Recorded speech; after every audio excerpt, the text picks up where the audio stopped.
Okay, we're on. Go ahead and weigh the first one from Grandpa's tree. And the weight is 12.5 ounces. Boring. Okay, put it back. 12.5 ounces. The second one.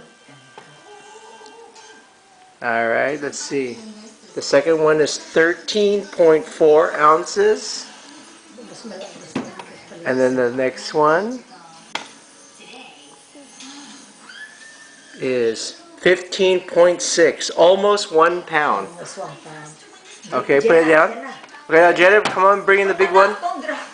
And put the back on the bottom. Put the dark side on the bottom. Okay. Yeah, like that. Here we go. And then this is the biggest. This is the biggest one on Grandpa's tree, and it weighs 1 pound, 6.6 ounces. Okay, both of you get behind. Both of you get behind the cherimoya. Now. Let me see. 2. Okay. It might drop. All right. You want to weigh 2 of them? Okay. No, all of them. 2.6. Okay, that's enough. We're gonna. All right, we're done. So